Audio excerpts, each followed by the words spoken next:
capítulo 1. Aleluia, Jesus. Evangelho de João, capítulo 1. Salvado seja o teu nome, Senhor. Glória a Deus, Louvado aleluia. seja o nome do Senhor. Oh, glória a Jesus. Amém? Assim diz a palavra do Senhor. Ele veio para que eram seus, mas os seus não o receberam. Mas todos quanto receberam, deu-lhe o poder de serem feitos filhos de Deus. Amém? Amém. Graças a Deus. Pode assentar. Obrigado, Jesus. Santo Deus. Para mim é um privilégio muito grande em estar aqui com os queridos irmãos nesta noite tão especial, onde nós já podemos sentir a presença de Deus por intermédio da palavra, do louvor, da adoração, porque verdadeiramente Deus está neste lugar. Glória a Deus. Aleluia. Quando nós abrimos nosso... Fico feliz pela presença de todos os irmãos, pela a minha esposa, minha irmã, meu cunhado, meu irmão Alencar, minha irmã Neide, né, minha irmã Luciana, minha irmã Zilda, minha irmã Wanda, todos os demais irmãos, né, que me desculpe, eu não sei o nome, né, mas é um privilégio muito grande. Deixa eu te falar uma coisa, irmão. No mundo de mais de 8 bilhões de pessoas, você foi escolhido para estar aqui na presença de Deus Todo-Poderoso. Quantas pessoas caminhando passos largos para o inferno, mas você está aqui na presença daquele que vive e reina para sempre, o nosso Salvador Jesus. Graças a Deus. Meus amados irmãos, quando Deus Ele criou o homem conforme a sua imagem e semelhança, e lá no capítulo 3 de Gênesis, começa então até o capítulo 3, Deus Ele está cuidando de toda a sua criação, mas a partir do capítulo 3 em diante, Ele começa a cuidar de uma forma especial com a humanidade, ali da descendência já, porque ali o homem, ele começa, ele peca, ele transgride, ele desobedece a Deus, e ele perde então a sua comunhão com Deus, ele é separado através do pecado. Adão, que tinha ali a presença de Deus, agora ele está perdido, ele desobedeceu, ele transgrediu. A partir de então, Deus não mede esforços para resgatar o homem que ele criou com tanto amor, com tanto carinho. Mas o homem é enganado, ele agora ele começa a caminhar em outra direção. E infelizmente o homem, através do pecado, ele vai se afastando cada vez mais de Deus.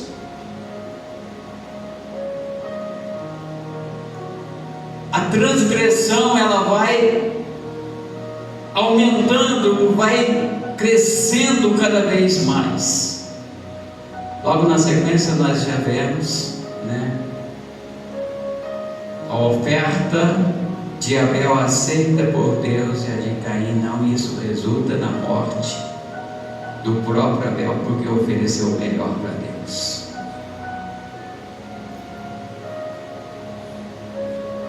No capítulo 6 já fala da degradação humana.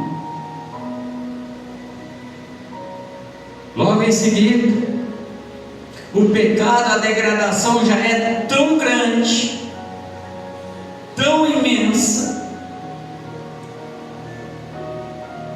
o pecado ele já chega até, o mau cheiro já chega até perto de Deus, e Deus então olha sobre a face da terra, e a terra está envolta em pecados, transgressões. O homem abandona, o homem deixa Deus e começa a seguir-se segundo a sua carne, os seus pensamentos, cada vez mais distante de Deus. Logo em seguida, capítulo 7, 8. O pecado já é tão terrível que Deus olha sobre a face da terra, ele encontra um homem justo e chama Noé e diz: olha, eu vou destruir, não tem mais jeito. Vai, constrói uma arca que virá um dilúvio e eu vou destruir.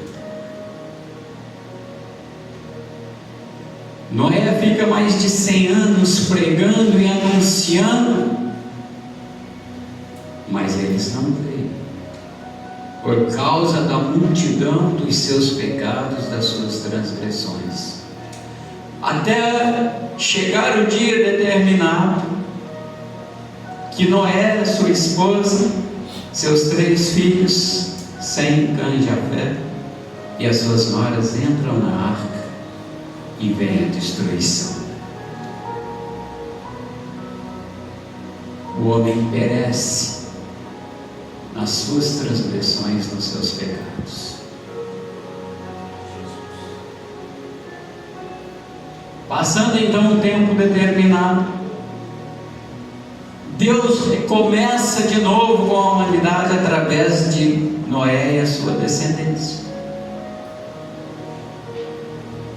Mas eles também começam a transgredir, a errar, a pecar, e o homem vai cada vez mais sendo separados de Deus pelas transgressões.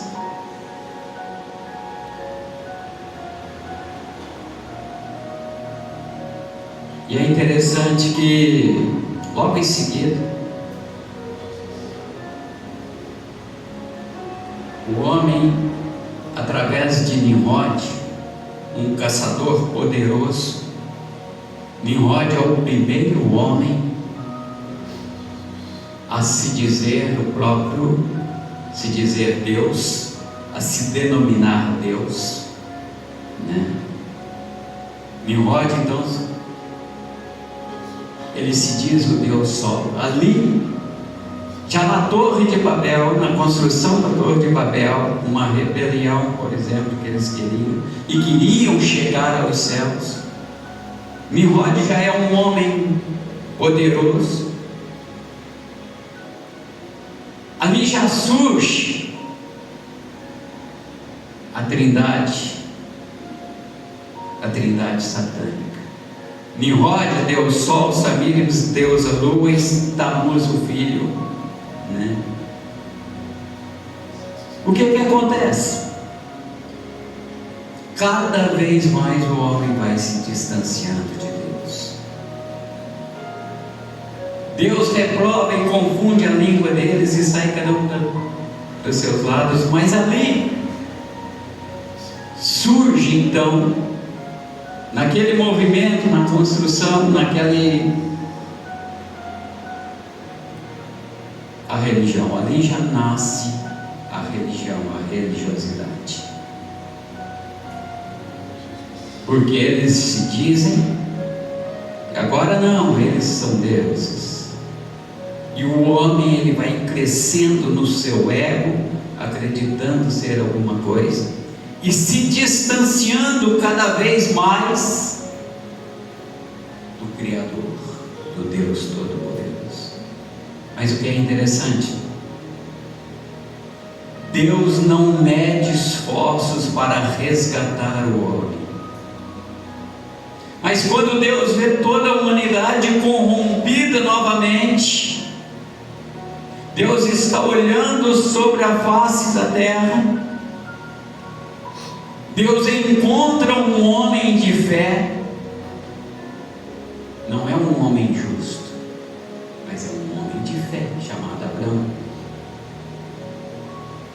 Diz alguns historiadores, não sei se procede ou não, mas dizem que Abraão era um fabricante de ídolos.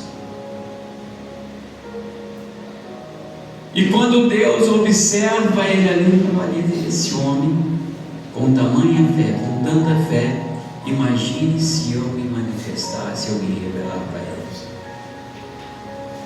Então Deus se revela para Abraão e chama Abraão. E Abraão então ele crê em Deus, ele tem um encontro com Deus. E então Deus ele entrega uma grandiosíssima obra na mão de Abraão. Muda o nome de Abraão para Abraão.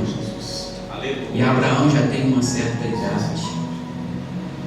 E Deus cria para si uma nação na descendência de Abraão. E todos os demais agora, eles se tornam criaturas, simplesmente criaturas de Deus, porque os filhos de Deus agora é a descendência de Abraão.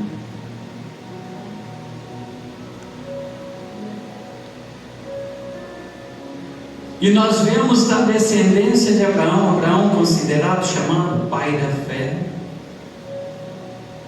E agora Deus, então, ele passa a cuidar de uma forma especial com o povo, com os filhos, com a descendência de Abraão.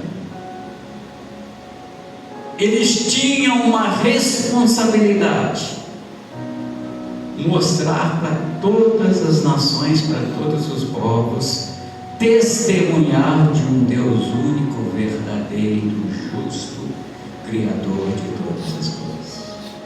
Porque a religiosidade ela já tinha praticamente tomado conta de todas os demais povos. Eles ali já não criam mais num Deus poderoso, mas eles mesmos criavam seus próprios deuses.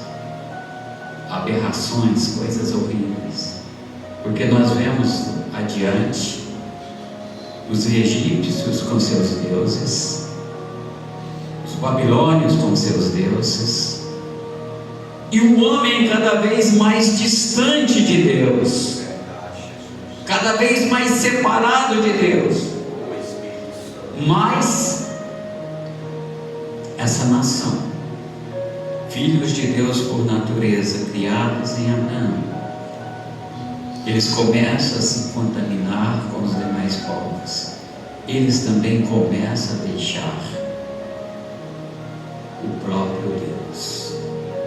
Nós vemos logo na sequência os próprios filhos de José traindo seu próprio irmão, vendendo seu próprio irmão, brigando entre eles, assassinatos e tantas coisas horríveis acontecendo. Já não estão mais na presença de Deus, pagando um preço alto por isso. Eles traem José, eles vendem José, Deus exalta José lá no Egito, eles descem para o Egito, eles vão para o Egito, e ali no Egito eles começam a pagar um preço muito alto, devido às suas transgressões. Um preço altíssimo. Por 400 anos eles começam a viver, eles convivem ali no Egito, até que se tornam escravos. Mas um dia, mesmo eles lá no Egito, mesmo como escravos, mesmo como uma vida difícil, mesmo pagando um preço alto, Deus ouve o clamor. Aleluia, Jesus. Quando nós estávamos no mundo, mesmo distante, mesmo sofrendo, mesmo enganados, mesmo um dia Deus olhou e falou: ei, vem, eu vou mudar a tua história. E quando Deus olha para aquele povo,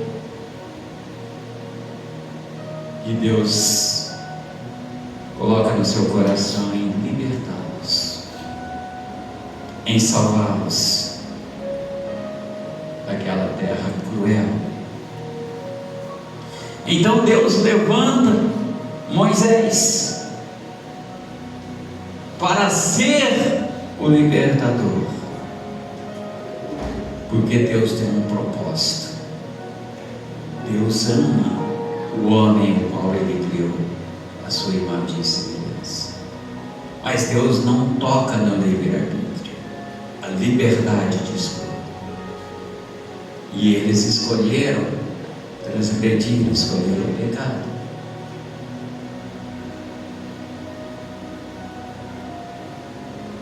Moisés, então, levantado por Deus para libertar aquele povo e usado por Deus, então ele tira aquele povo do Egito para a terra prometida. Aleluia, Jesus. Olha que interessante. Pai santo, Deus. Aquele povo no Egito de escravidão, sucumbido pela religiosidade, deuses estranhos e tudo mais, agora Deus tem um propósito. Obrigado, Jesus. Vocês vão os levar para a terra prometida. Deus não os abandonou. Aleluia, Jesus. Moisés, ele é criado lá no palácio, lá com o faraó, até os 40 anos. Né? Depois ele assassina um egípcio e foge. 40 anos de aprendizado no deserto, para depois estar preparado para libertar o povo. Olha que coisa tremenda. Entre o Egito e a terra prometida existe um deserto. Você está entendendo? Você não vai sair do Egito direto para o exército, para a terra prometida. Você tem que passar pelo deserto. Deserto é lugar difícil,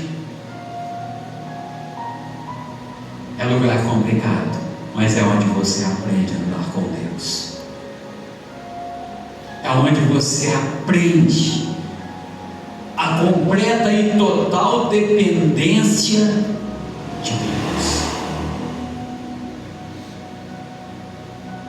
E Deus, Ele está buscando cada vez mais se aproximar do homem, mas o homem cada vez mais distante. Oh Deus poderoso. E nessa trajetória do Egito, do mundo, para a terra prometida que emana leite e mel, existe esse deserto. E o povo então sai mediante um grande mover de Deus, através das pragas, dos sinais e maravilhas. Mas esse povo sai. Deus agora Ele quer estar tão próximo. Ele está cuidando daquele povo, direcionando-os.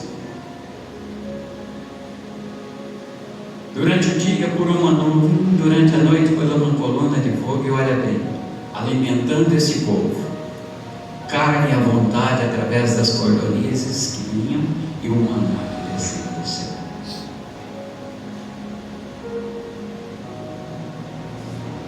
E quando eles estão caminhando, é interessante, eles estão indo para a terra prometida, mas esse povo ainda é um povo rebelde, duro de coração. Quando chega lá no capítulo 19 e 20 de Êxodo, Deus agora Ele está buscando estar tão próximo do homem, que Ele chama Moisés e diz: Moisés, prepara o povo que eu vou falar com eles, lá no Monte Sinai. Deus agora Ele está tão próximo, Ele quer chegar tão próximo do homem, dos seus filhos, do seu povo, que ele ordena para Moisés: fala com o povo que eu vou estar falando com eles. O capítulo 19 começa então a preparação. Diz: fala para o povo ir lá santificar, se preparar, orar, jejuar, que eu vou falar com eles. Aleluia. O monte está tremendo, está fumegando, trovões. Capítulo 20, primeiro, Deus ali, ele dá os 10 mandamentos para Moisés e fala: prepara o povo.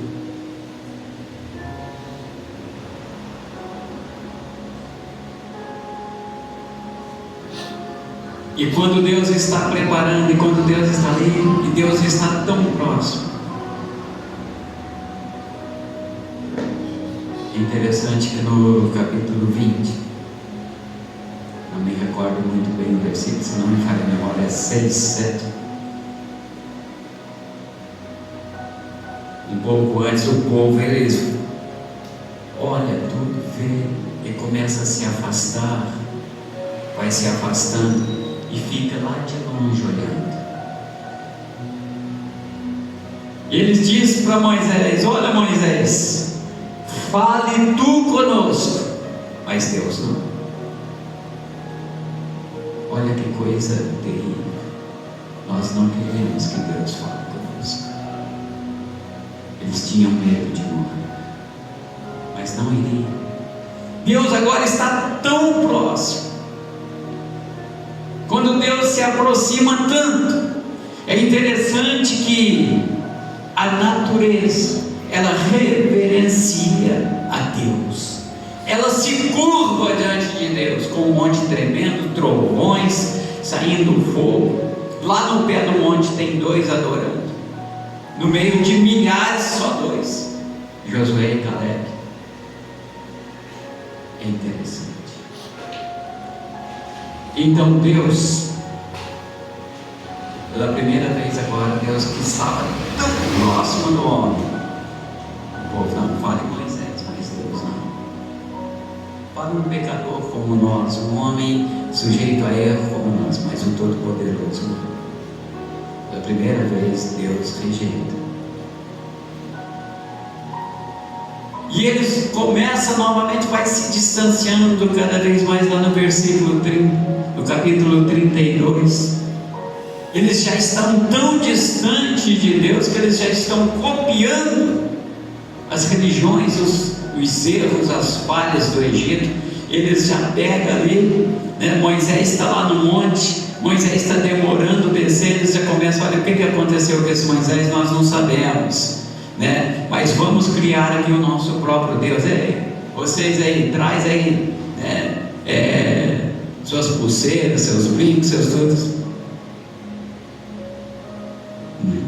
E liderado por Arão, constrói um bezerro de ouro,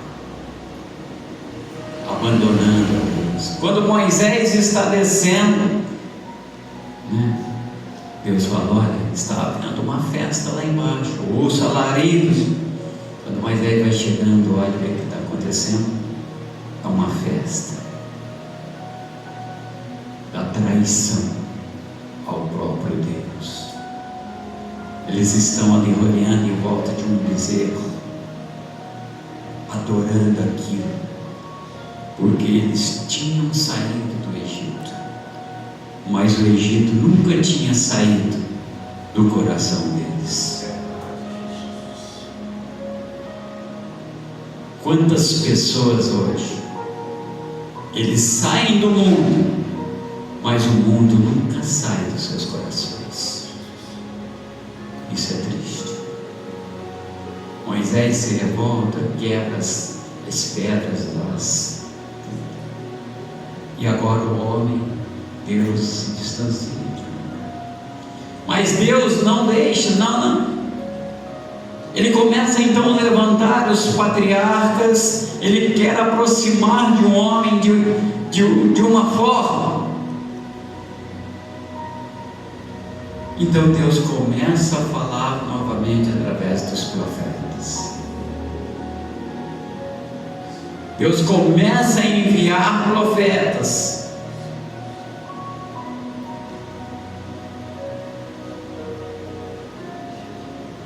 Deus começa a querer falar, mas agora Deus está usando os profetas. O que eles fazem, os profetas?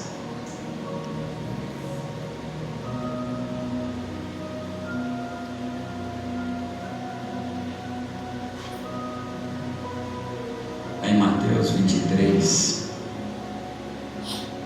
não me lembro exatamente o versículo, mas diz assim: olha, Jerusalém, Jerusalém, tu que matas os profetas e apedrejas os que estão enviados, quantas vezes eu quis ajuntar vocês como a galinha junta os seus filhos debaixo das suas asas,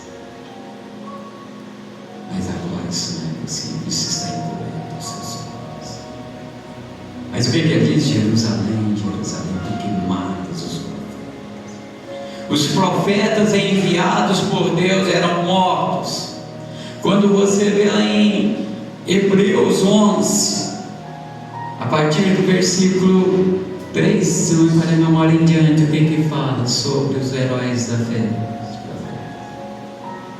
Uns foram queimados, outros cerrados.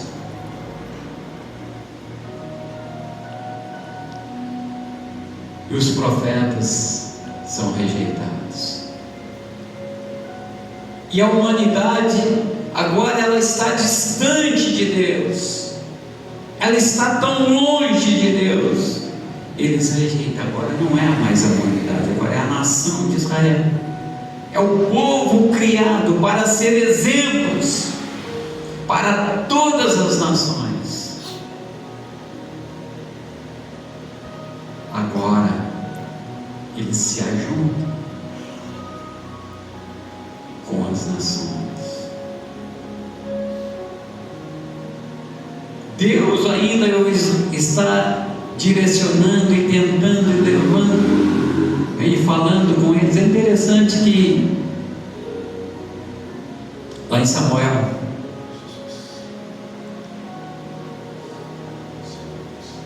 eles chegam a tamanha profundidade, porque Deus tem cuidado deles de uma forma tão especial.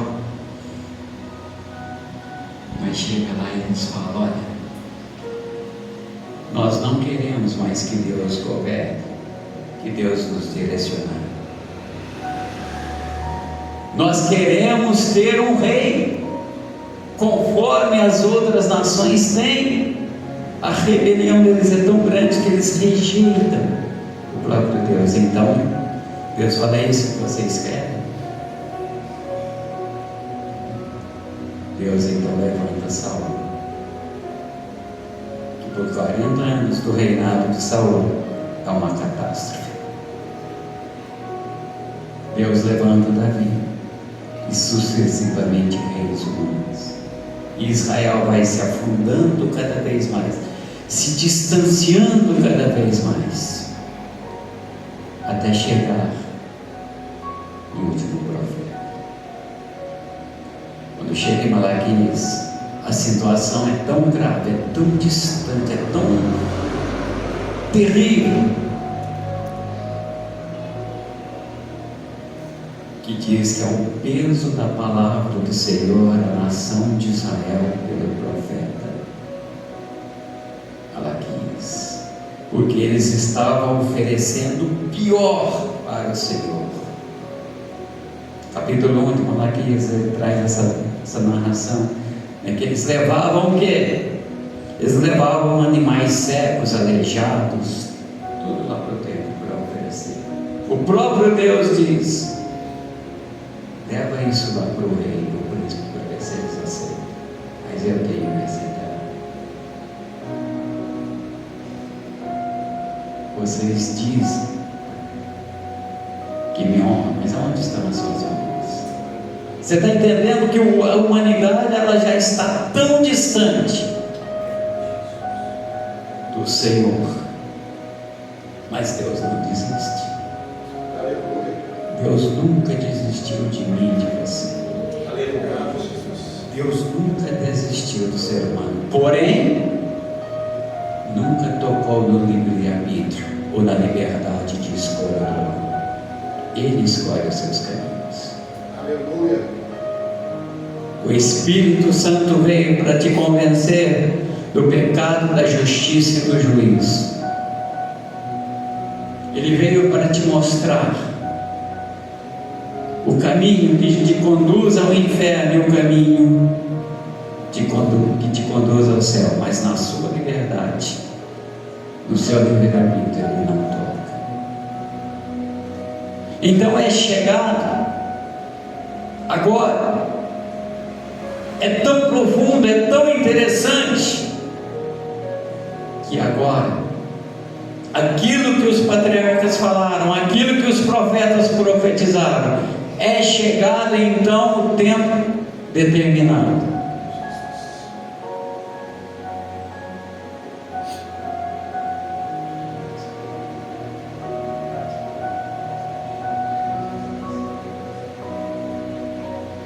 Deixa eu adiantar um pouquinho aqui, que as horas correu mais que eu. Então, é chegado o tempo determinado. E agora? Como lá em Filipenses, capítulo 2, a partir do 4 diz assim: Jesus, Paulo diz, ele deixou a sua glória, o seu esplendor, se tornou homem e veio habitar entre nós. Aleluia, Jesus. Agora, Deus não envia mais profetas, não. Agora o próprio Filho de Deus, ele vem, o Emanuel, como lá em Mateus 1:23, o Emanuel, o Deus conosco. Agora Deus está na pessoa de Jesus, no meio da humanidade, para salvar a humanidade. Ele deixa a sua glória, o seu esplendor, e é tão tremendo, é tão profundo, que ele toma forma e forma de homem, e nasce de uma mulher, e cresce e vem o quê? Anunciar o reino de Deus, implantar o reino de Deus sobre a face da terra, resgatar o homem. João Batista vem, prepara o caminho, e Jesus vem, e Jesus começa a anunciar o reino de Deus. Agora o próprio Deus, na pessoa de Jesus, está entre a humanidade. Aleluia, glória a Deus, louvado seja o nome do Senhor. Aleluia. Agora, na pessoa de Jesus, Deus está tão próximo do homem. E nesse tempo, está vivendo então a plenitude da religiosidade. A religião está no auge. Não é diferente dos dias de hoje. Os sacerdotes estão no templo, com as suas roupas impecáveis, botões de ouro, as orlas dos seus vestidos, tudo impecável. Mas o templo, o que tem na entrada do templo? O maior comércio.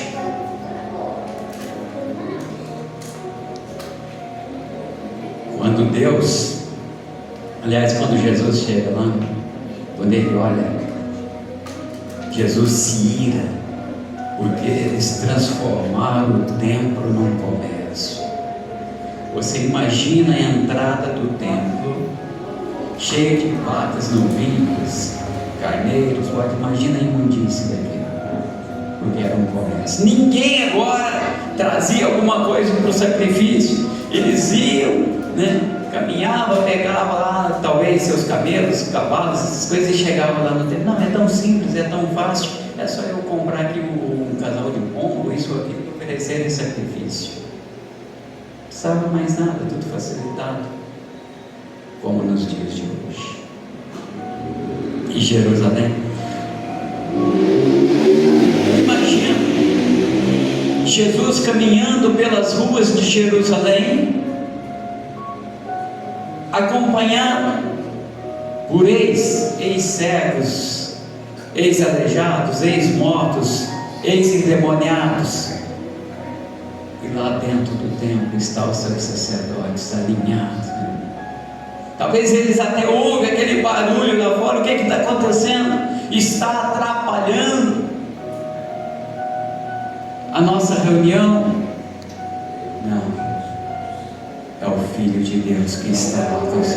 Glória a Deus, aleluia. Porque eles não compreendem, eles não entenderam, né? Enquanto Jesus estava tão perto, eles estavam tão presos nos seus costumes, nas suas tradições, que não reconheceram o Filho de Deus tão perto.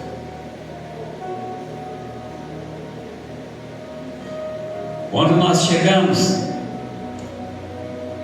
no capítulo 19 de Lucas, lá a partir do versículo 36 em diante, diz que quando Jesus ia entrando em Jerusalém, eles iam estendendo ramos, panos pelo caminho, e vinha na mais alta adoração: Hosana nas alturas, bendito que vem em nome do Senhor. Aquela era a mais alta forma de adoração. Diz alguns historiadores, não sei, que quando o sacerdote ele estava para ser trocado, aquele que ia entrar, ele vinha pelas ruas de Jerusalém, e eles iam gritando na frente, colocando pano e dizendo: bendito que vem em nome do Senhor, Hosana nas alturas, e fazia aquela festa tremenda. E ali que estava aquela festa tão tremenda para receber Jesus, porque o sumo sacerdote está entrando em Jerusalém, e Jesus está inaugurando, trazendo o reino dos céus, e era só festa, aquela alegria tremenda. Quando Jesus chega no monte, ele olha sobre Jerusalém, Jesus está chorando. Olha sobre Jerusalém e começa a chorar. Mas espera aí, não é uma festa, não é uma mais alta adoração? E eles dizem: olha, fala para os seus discípulos se calarem, ficarem quietos. Não, se eles se calarem, as próprias pedras. E Jesus olha sobre Jerusalém e diz, né, chorando: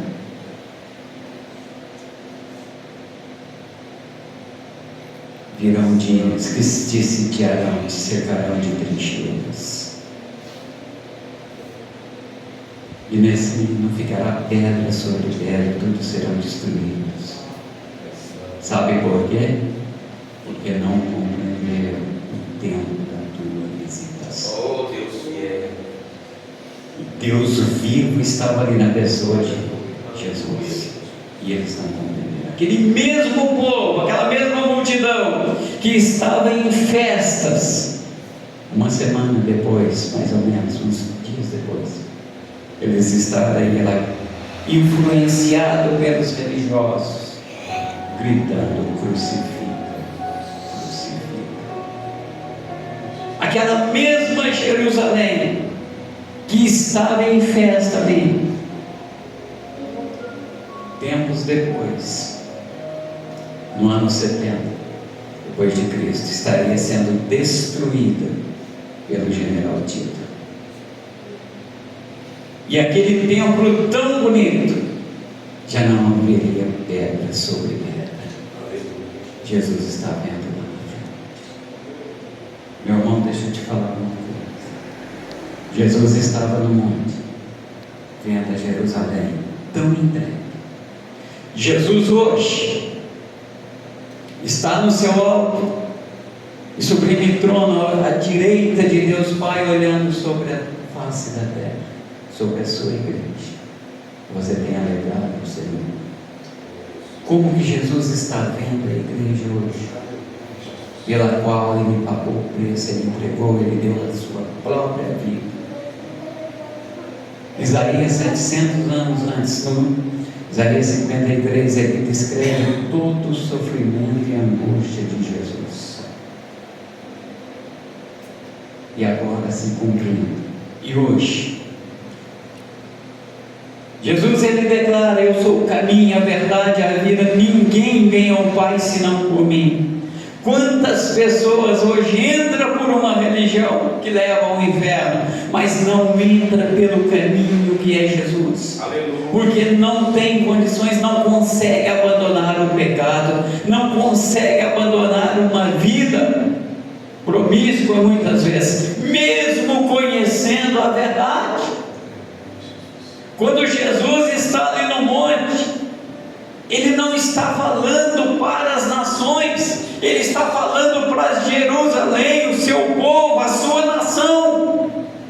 Jesus nesses dias tem falado com a igreja, com o seu povo: vinde a mim todos vós que estáis cansados e oprimidos, e eu vos aliviarei. Mas nós procuramos alívio em tantas coisas, menos em Jesus.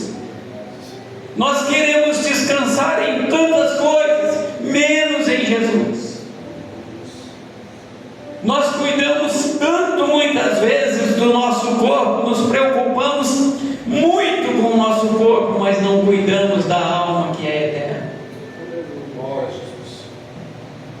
Prepara-te, ore, estude, busque a Jesus, busque a presença, abra o teu coração. O teu coração é o templo do Espírito Santo de Deus.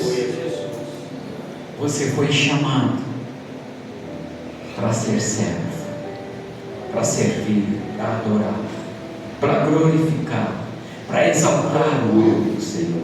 Glória a Deus. Mas também para falar para o seu irmão, para o seu amigo, para o seu parente: ei, você precisa de Jesus. Aleluia, Jesus. Nós somos igreja. Como igreja somos um povo lavado e remido no sangue do Cordeiro. Nós somos um povo que vamos morar nos céus. Glória a Deus. Sabe por quê? Jesus estava andando no meio do povo. Jesus estava anunciando a redenção. Jesus estava pregando, ensinando o próprio Filho de Deus. Quando Jesus ele retorna aos céus, ele é morto. Aquele mesmo povo que estava ali em festas, dias depois estava gritando: crucifica-o, crucifica. Aquele mesmo povo estava dizendo: nós queremos Barrabás, mas Jesus não. É muito profundo, é muito tremendo. Esse mesmo Jesus está falando: eis que cedo vem, guarda o que você tem. Apocalipse 3:11. Para que ninguém tome a tua coroa. Ele está falando: eu vou voltar, eu vou buscar vocês. Guarda o mais precioso que você tem, que é a tua salvação, porque lá você já tem uma coroa, que naquele dia você vai. Esse mesmo Jesus está falando conosco hoje. Em Apocalipse 21:4, que vai enxugar de nossos olhos toda lágrima. Então você pode chorar hoje, amanhã, mas virá o dia que Jesus vai enxugar dos seus olhos, porque você vai estar lá. Aleluia, Jesus. É interessante que Jesus hoje, Ele mudou a nossa história, mas que Jesus, o que Ele mais quer de nós é que nós vamos morar com Ele. Glória a Deus, aleluia. É uma eternidade com Ele. É interessante que essa terra aqui, essa terra não é de Satanás, essa terra é sua. Jesus diz que nós herdaremos a terra. Essa terra será transformada, será modificada, será totalmente caminho com você, porque quando nós estivermos no céu com Jesus, Aleluia. Satanás e seus demônios estarão presos no lago de fogo, mas nós estaremos em em Cristo Jesus, nosso Senhor. Aleluia. Toma posse. Tem muita gente hoje que não consegue sair deste mundo, está desesperado, correndo atrás das coisas deste mundo, que vai perecer, e esquece da alma, que é o seu bem mais precioso. Aleluia. Vamos colocar de pé. Obrigado pela tua palavra. O nosso Deus é maravilhoso. Sabe o que Deus quer de você hoje? Que você ande na presença dele. Jesus quer a tua presença. Jesus quer estar contigo todo mundo. Aleluia, Jesus. O Espírito Santo quer morar no teu coração. Glória a Deus. O Espírito Santo quer te ensinar, te instruir, quer fazer de você um grande homem de Deus, uma grande mulher de Deus. Você não está mais no nível do mundo, você está no nível mais alto. Você pertence não mais ao reino deste mundo, você pertence ao reino de Deus. Aleluia. O mundo já está condenado.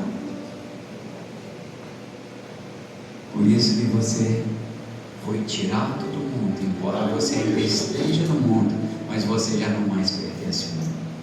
Guarda isso no teu coração. Mas está difícil, está com problema, está dificuldade. A vitória é certa em nome de Jesus. Eu creio. No mundo nunca você vai ter uma paz igual Jesus, né?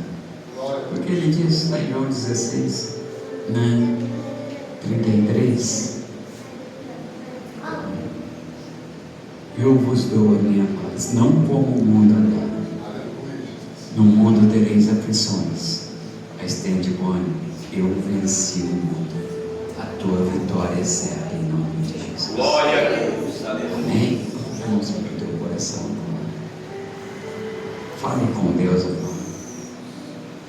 Talvez você tenha andado tão distante do Senhor. Talvez os problemas tenham te sufocado tanto. Talvez você perdeu a esperança.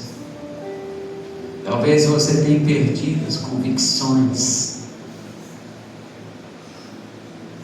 Talvez você tenha perdido a coragem de lutar, aquela vontade de orar, de buscar. Talvez o Espírito Santo nem consegue habitar mais no seu coração, mas Deus quer te renovar nesta noite. Deus quer te abençoar nesta noite. Glória a Jesus. Fale com Deus agora. Escuta do Senhor aonde é a tua dor, quais os teus problemas, quais as tuas dificuldades. Jesus está aqui e quer mudar a sua história.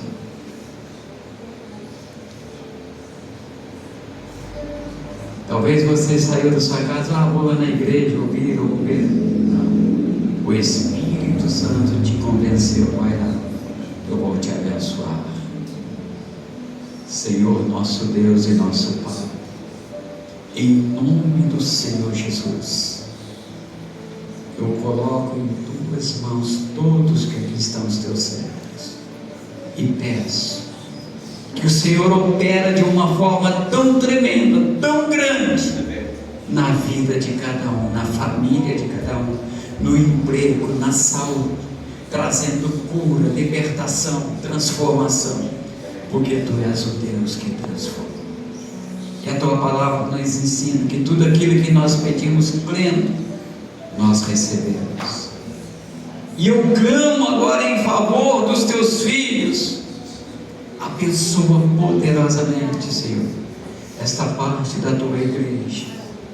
Abençoa, Senhor, os pastores, os membros, as irmãs, os irmãos, de uma forma tão poderosa, para a glória do Teu nome.